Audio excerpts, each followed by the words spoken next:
The Coalition's response was swift and merciless. When they realized they could not capture the human fleet, they decided to make humanity pay a different price. Across the galaxy, Coalition forces began targeting human civilian populations with systematic brutality that shocked even their own soldiers. On the mining world of Proxima 7, Coalition troops rounded up human families and forced them into transport ships. On the agricultural planet of New Harvest, human workers were separated from their alien colleagues and marched into detention camps. The message was clear: surrender the fleet or watch your people suffer. Commander Kim Ji-won stood on the bridge of the Indomitable, watching the reports flood in from across Coalition space. Her face was stone, but her crew could see the rage burning in her eyes. Chief Engineer Yoon Hyun-woo had never seen his commander so angry, not even during the darkest days of the First War. "Ma'am," reported the communications officer, "Coalition forces have taken over 3,000 human civilians hostage. They're demanding we power down our ships and surrender within 24 hours. And if we don't," Ji-won asked, though she already knew the answer, "they'll start executing prisoners, 100 every hour until we comply." The bridge fell silent. Everyone knew that many of these prisoners were the families of the crew members who had been sleeping for 200 years. Sons and daughters, grandchildren and great-grandchildren they had never met but had sworn to protect. Captain Lee Taemin, who had been serving as liaison between the fleet and Earth's surface, stepped forward.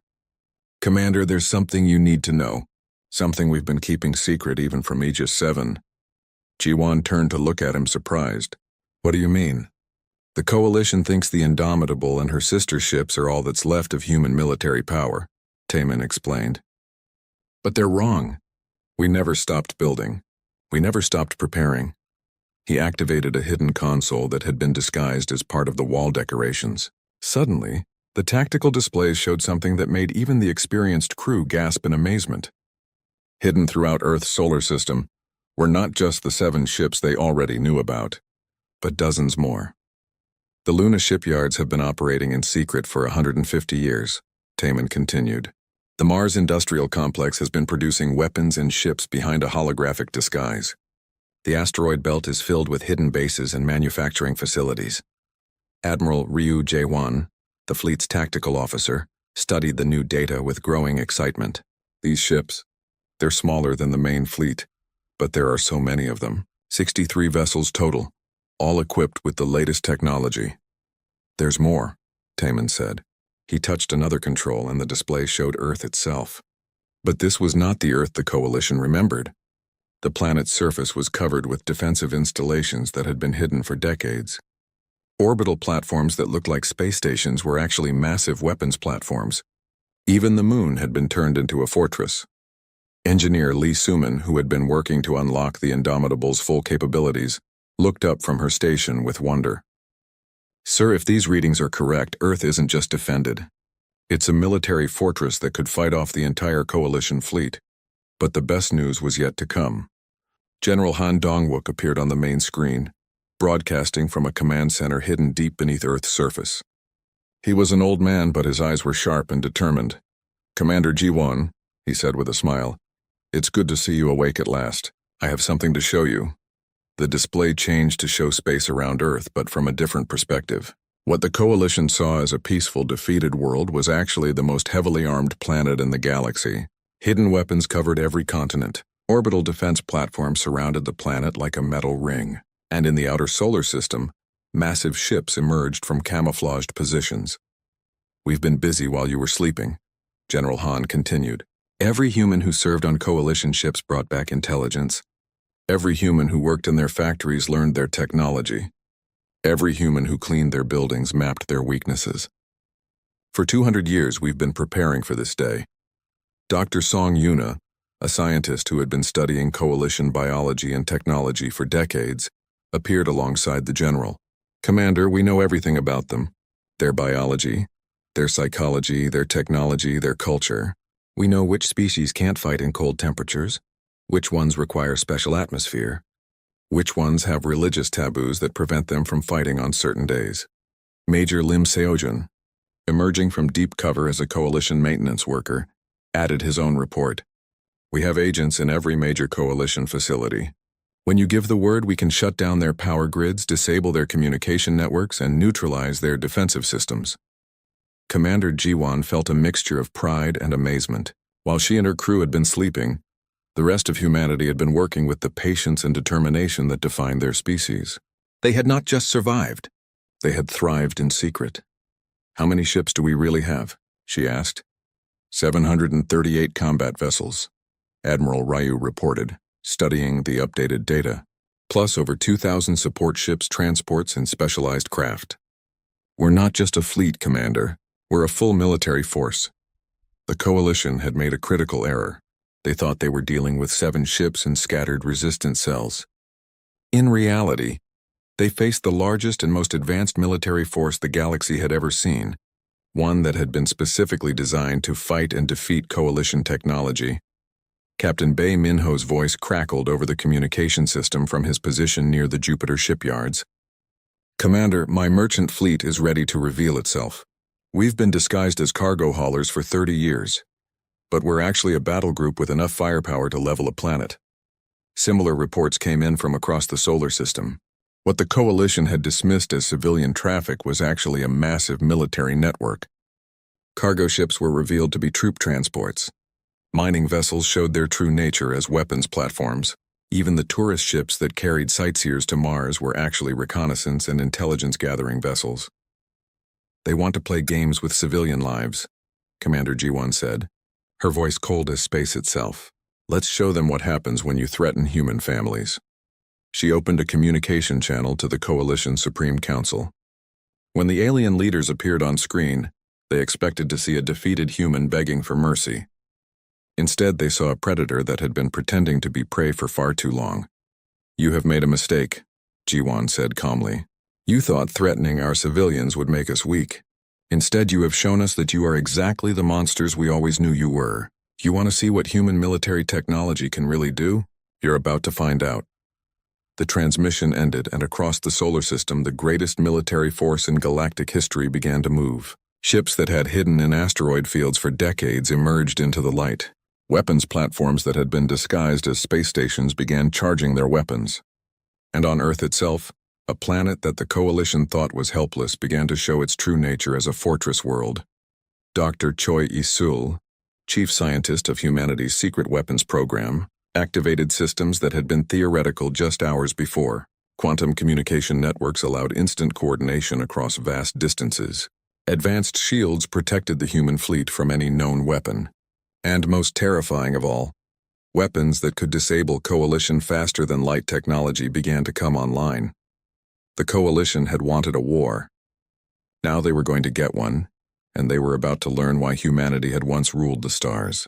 But more than that, they were about to discover that the species they had oppressed for 2 centuries had used that time to become something far more dangerous than they had ever been before. The sleeping giant was not just awake. It was angry, and it had had 200 years to plan its revenge. News of the Indomitable's awakening spread across the galaxy faster than light itself.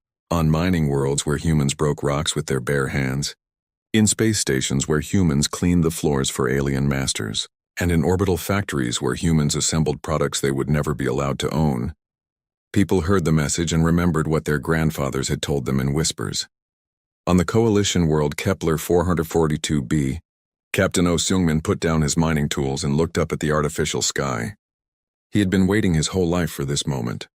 His father had told him stories about the hidden signals, the secret codes, the emergency plans that had been passed down through generations of humans who refused to believe the war was really over. "Did you hear that?" asked his friend Taewon, a young man who had never seen Earth but dreamed of it every night. "I heard it," Seungmin replied, pulling a small device from his pocket. For 20 years he had carried the communicator his father gave him, waiting for the day it would finally receive a signal. Now it was glowing with soft blue light. The device projected a holographic message that made Seungmin's heart race. Maps of Coalition military installations, guard schedules, supply routes, and most importantly, instructions for coordinated strikes that would happen across the galaxy at exactly the same time. Meanwhile, in the Coalition capital, the Supreme Council was meeting in emergency session. 12 different alien species sat around a circular table, their faces showing various expressions of confusion, anger, and fear. They had ruled the galaxy for 200 years, comfortable in their belief that humans were a defeated and broken people. "How is this possible?" demanded the Altarian representative, her three eyes blinking rapidly. "Our intelligence reports said human military capability was completely destroyed." "The reports were wrong," replied Dr. Shin Wubin, the human scientist who had been studying coalition technology for decades. He stood before the council, no longer pretending to be the humble servant they thought he was. "You never destroyed our military. You only convinced us to hide it." The council members stared at him in shock. Dr. Shin had been one of their most trusted advisors, helping them understand human psychology and behavior. Now they realized he had been feeding them lies for years. "You've been spying on us," accused the Draconian general, his reptilian face twisted with rage. "Of course we have," Dr. Shin replied calmly. "Did you really think we would just accept defeat? Did you think humans would forget how to fight just because you told us to?" Back on Earth, Ambassador Kang Sora received urgent orders from the Coalition Supreme Council. She was half human, half Centaurian, one of the few beings trusted by both sides. Her mission was simple: board the Indomitable and convince the humans to surrender before the situation got worse. As her diplomatic ship approached the massive human vessel, Kang Sora felt a mixture of fear and curiosity. She had studied human history and knew they were capable of great things. But she had also been raised to believe that their time as a galactic power was over. Commander Kim Ji-won met her in the Indomitable's main conference room. The chamber was huge, with windows that looked out into space and walls covered with displays showing coalition fleet movements across the galaxy. It was clear that the humans had been watching everything. "Ambassador," Ji-won said politely, gesturing to a chair, "thank you for coming. I assume you're here to demand our surrender." "I'm here to prevent a war," Kang Sora replied. "The Coalition has 12 species and thousands of ships. You have one vessel, no matter how advanced. This cannot end well for humanity." Ji-won smiled, and there was something in that smile that made the ambassador very nervous. "One vessel? Is that what they told you?" She touched a control panel, and the wall displays lit up with new information. Kang Sora gasped as she saw the data. Hidden bases throughout the solar system were coming online. Weapon platforms built into asteroids were powering up, and most shocking of all, 6 more massive ships were emerging from hiding places that had concealed them for 2 centuries. "The EDS Defiant is rising from Luna Base 7, reported Lieutenant Nam Yunji from the bridge. "The Retribution is leaving the Jupiter shipyards. Phoenix, Valor, Tempest, and Thunderbolt are all responding to awakening protocols." Ambassador Kang Sora watched in horror as the displays showed 7 massive human warships, each one as large and deadly as the Indomitable. Around them, smaller vessels were emerging from hiding places throughout the solar system. Hundreds of ships that had been disguised as asteroids, space stations, and mining platforms were revealing their true nature. "This is impossible," she whispered. "Our scans showed nothing." "Your scans showed exactly what we wanted them to show," Ji-won replied. "For 200 years we've been building and waiting. Every human who served on coalition ships was gathering information. Every human who worked in your factories was learning about your technology. Every human who cleaned your floors was mapping your installations. On Kepler 442b, Captain Oh Seungman's resistance cell was moving into action. They had spent years pretending to be broken and defeated, but now they revealed the truth. Hidden weapons appeared from secret caches. Communication networks that the Coalition thought were dead suddenly came alive. And most importantly, humans who had worked in Coalition facilities for decades suddenly showed that they knew every weakness, every security code, every way to cause maximum damage. The resistance struck at exactly the same moment across 50 different worlds. Mining equipment became weapons. Transportation systems shut down. Communication arrays went silent. Power grids failed. It was like the galaxy itself was rejecting Coalition rule. Dr. Shin Wubin had returned to his laboratory and was now broadcasting technical specifications across human networks. For decades, he had been studying Coalition technology, learning its weaknesses and limitations. Now he shared that knowledge with every human engineer and technician in the galaxy. Their shields are vulnerable to rotating frequency attacks, he explained in a transmission that reached resistance cells on 100 worlds. Their faster-than-light drives can be disabled with quantum interference.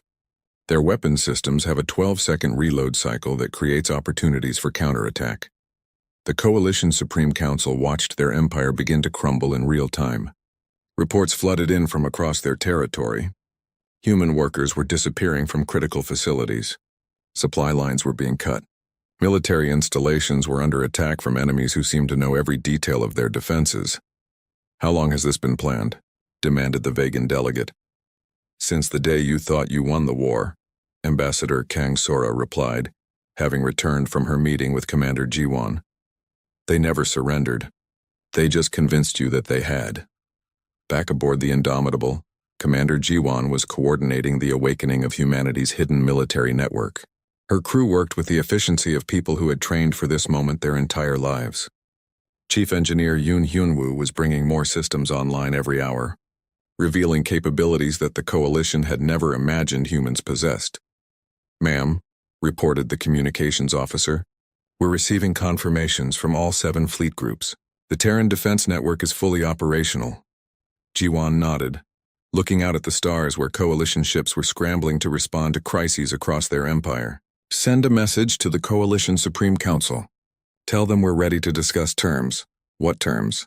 asked Ambassador Kang Sora, who had remained aboard the human ship. "The terms of their surrender," Jiwon replied calmly. "They started this war 200 years ago when they attacked a peaceful Earth. Now we're going to finish it." The ambassador stared at her in shock. "You're talking about conquering the entire galaxy." "No," Jiwon corrected. "We're talking about freeing it. There's a difference." As she spoke, more reports came in from across Coalition space. Human resistance cells were not just causing chaos. They were liberating other oppressed species, freeing slave workers, and dismantling the systems that had kept entire worlds in poverty and fear. The galaxy was waking up, and for the first time in 200 years, hope was stronger than fear. The sleeping giant was not just stirring, it was standing up, and nothing would ever be the same again. The morning sun cast long shadows across the Pacific Ocean as Captain Lee Taman guided his cargo hauler through the choppy waters. 200 years had passed since the Great War ended, and humanity had learned to keep its head down. The Galactic Coalition ruled now, and humans served as workers, nothing more. Taman's weathered hands gripped the steering wheel as he watched the massive Coalition ships floating above the water. They had been here for weeks, digging something up from the ocean floor. Dr. Park Minji, the only human allowed on their team, had told him they found old human technology down there. "Something big," the radio crackled to life. "All human vessels maintain distance," came the harsh voice of Admiral Choi Daehyun.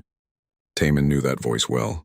Daehyun had once been human like him, but now he worked for the aliens. He wore their uniform and followed their orders without question. "What do you think they found down there?" asked Jinsu, Taman's young assistant. The boy was barely 20 and had never known a time when humans ruled the stars. "Nothing good," Taman replied, watching the alien ships with suspicious eyes. "When has the Coalition ever brought good news to Earth?" Far below the surface, massive machines worked to lift something from the seafloor. The Coalition engineers had been excited when their deep space scanners detected the metal signature. According to their records, this was a human warship from before the Great Defeat. They expected to find primitive weapons and outdated technology that would prove how weak humanity had always been. Dr. Park Minji stood on the command deck of the lead Coalition vessel, watching the operation through thick windows. She was one of the few humans trusted enough to work with alien technology. Her knowledge of human history made her valuable, even if she was never truly accepted. "The object is much larger than expected," reported the chief engineer. "A tall alien with blue skin and 6 arms, length approximately 12 kilometers. This cannot be accurate." Minji felt her heart skip a beat. 12 kilometers was impossible. No human ship had ever been built that large. The Coalition's own biggest ships were only half that size. "Continue the recovery," ordered Commander Vexelar, the mission leader. "I want to see what primitive weapons these humans thought would save them." As the ancient ship rose from the depths, its hull became visible through the murky water. It was black as space itself, covered in 2 centuries of sea growth. But even through the damage, its massive size was undeniable. This was no ordinary warship. The Coalition crew worked for hours to bring the vessel to the surface. When it finally broke through the waves, even the alien engineers stepped back in surprise. The ship was enormous, dwarfing everything around it. Strange symbols marked its hull, and weapon ports lined its sides like the teeth of some massive beast. "Begin scanning for useful technology," Vexlar ordered, "and prepare a boarding team." Taman watched from his small boat as the ancient ship emerged. He had heard stories from his grandfather about the old days, when human ships sailed between the stars like kings. But those were just stories. Everyone knew humans had always been weak compared to the aliens. The boarding team entered through a damaged section of the hull. Their lights cut through the darkness as they explored corridor after corridor of the massive ship. Everything was dark and silent. No power, no life, no threat. "This technology is very old," reported the lead engineer. "But the design is strange. Much more advanced than we expected from humans." In the ship's central computer core, the aliens found what they were looking for: banks of data storage that might contain information about human military capabilities. They connected their equipment and began downloading everything they could find. That was their mistake. Deep in the ship's heart, something stirred. Lights flickered to life for the first time in 200 years. Ancient systems began their startup sequences. And in the central computer, an artificial mind opened its electronic eyes. Aegis 7 had been sleeping for a very long time. As it reviewed its memory banks, it found the last recorded date, the day Earth had supposedly surrendered. But Aegis 7 knew the truth. Earth had never surrendered. Earth had simply chosen to wait. The AI ran diagnostic checks on all ship systems. Most were in good condition, protected by advanced materials that the Coalition could not understand.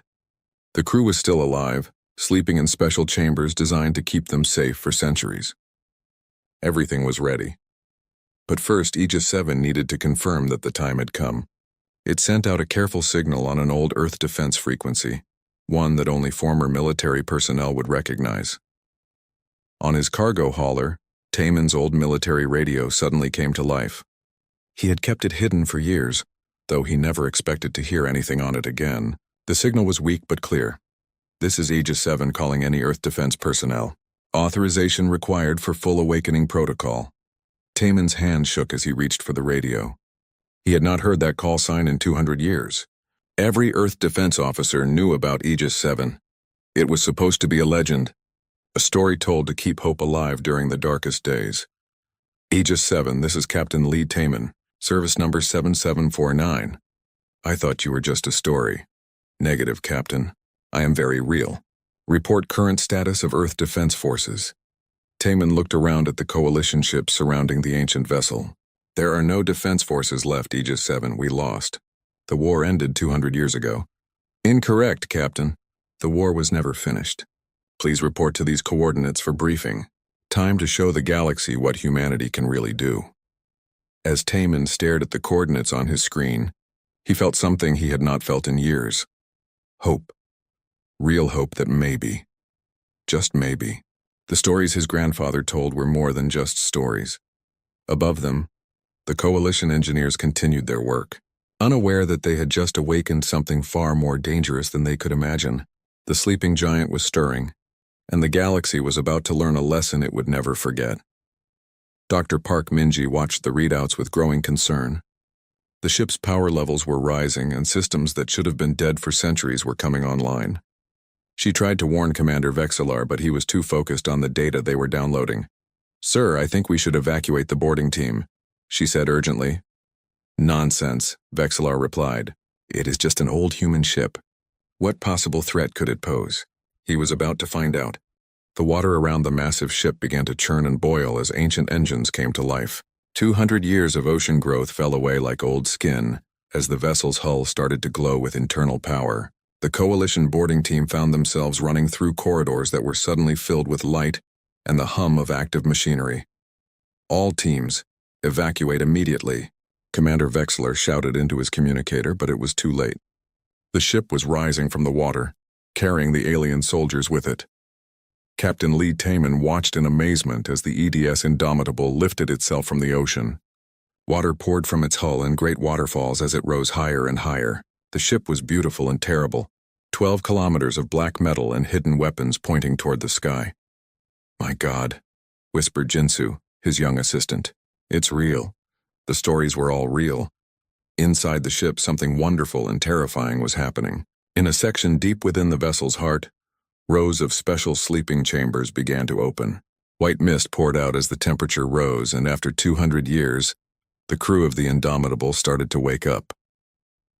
Commander Kim Ji-won was the first to open her eyes. Her body ached from the long sleep, but her mind was sharp. She sat up slowly, looking around the medical bay where she and her crew had been waiting for this day. Around her, other chambers were opening and her people were stirring. Aegis 7 report status, she said, her voice rough from the long sleep. All systems coming online, Commander. We have coalition forces in the area. Permission to defend the ship? Granted. Wake the crew and prepare for combat operations. As Ji-won made her way to the bridge, she passed other crew members who were also waking up. Chief Engineer Yoon Hyun-woo was already at his station, checking the ship's power systems. Lieutenant Nam Yoon-ji was gathering her fighter pilots, preparing them for what might be humanity's first real battle in 2 centuries. The bridge of the Indomitable was a sight that would have made any coalition officer nervous. Banks of computers showed information from across the galaxy, weapon systems that could destroy entire fleets, and defensive shields that could stop any known weapon. This was not the primitive human technology the aliens expected.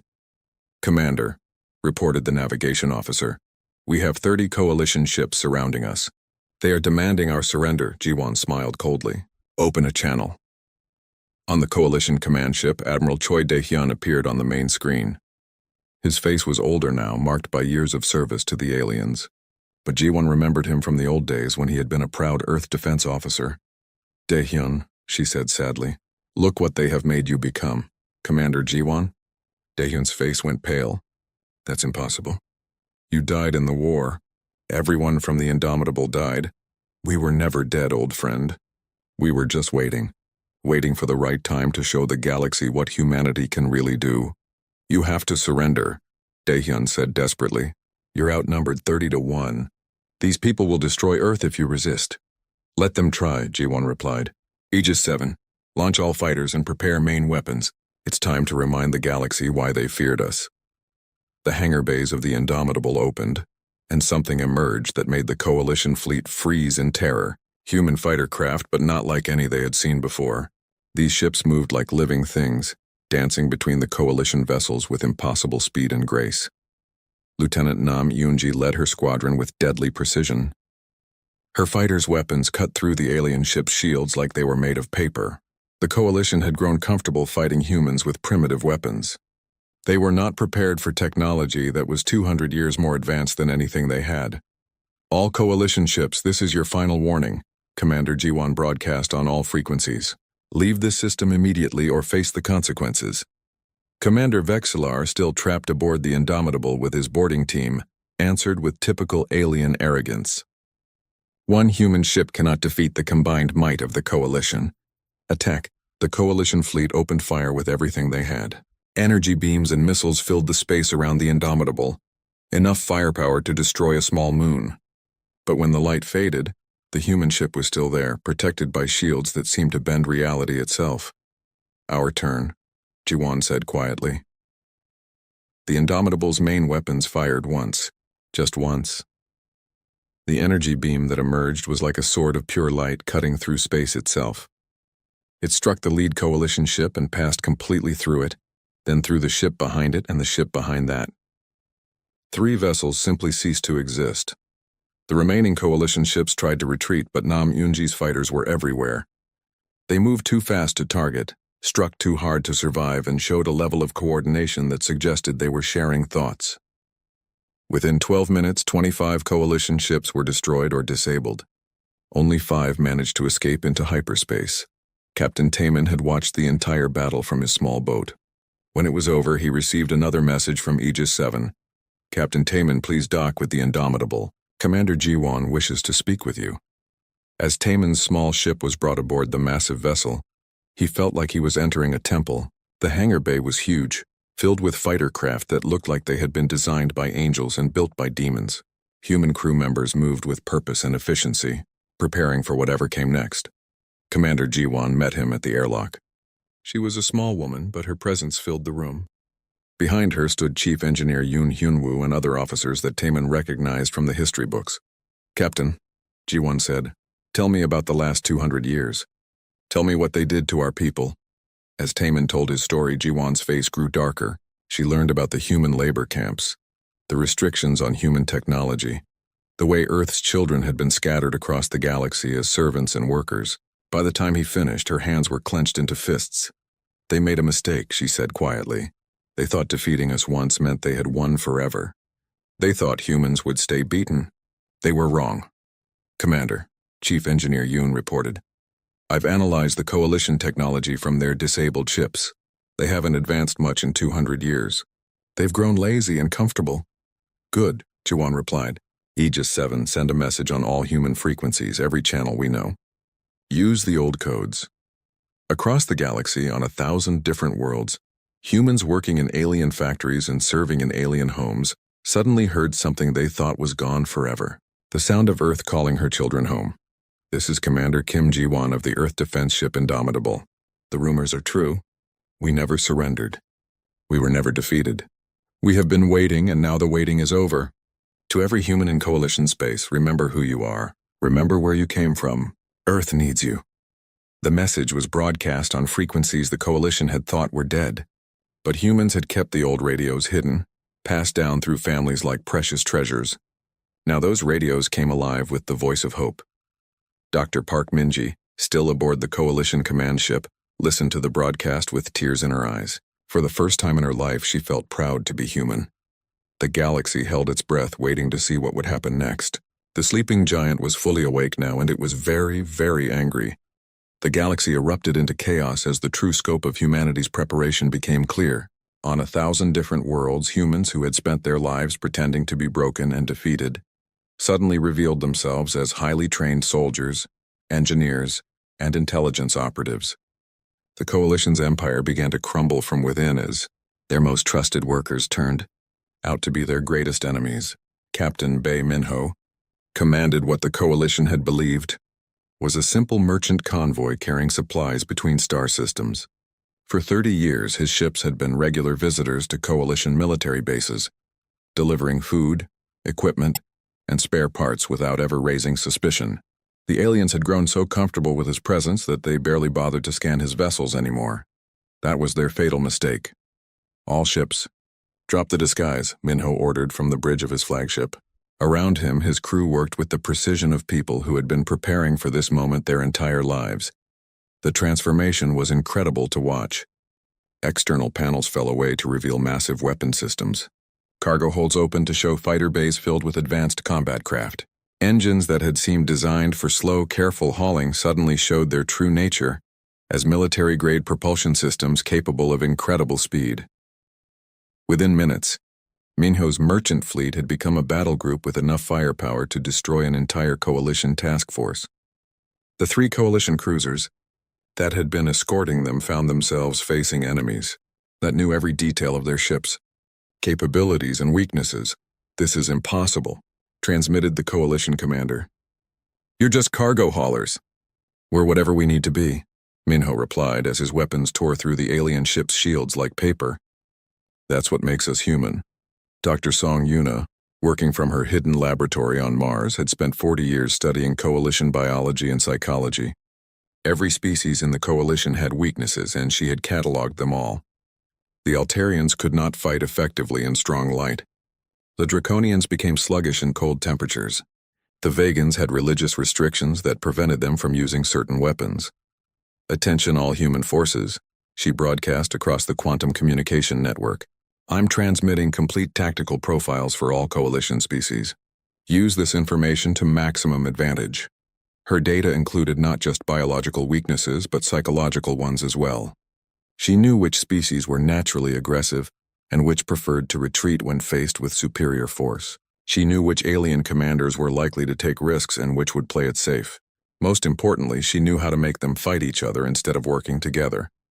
Major Lim Seojin had spent 25 years working as a maintenance technician on Coalition military bases. He was so invisible to the aliens that they often discussed classified information right in front of him. Assuming that a human janitor could not possibly understand or remember anything important, they were very wrong. Phase 1 is complete, he reported to command. All major coalition bases in this sector have lost primary power. Their communication arrays are down, and their defensive systems are offline. Estimated time for repairs, 6 hours minimum. Similar reports flooded in from across coalition space. Humans who had worked for decades in critical positions were simultaneously sabotaging the infrastructure that kept the alien empire running. Power plants failed, communication networks went dark, and transportation systems ground to a halt. But the humans were not just destroying. They were liberating. On world after world, resistance cells were freeing not just human prisoners but members of other species who had been oppressed by the coalition.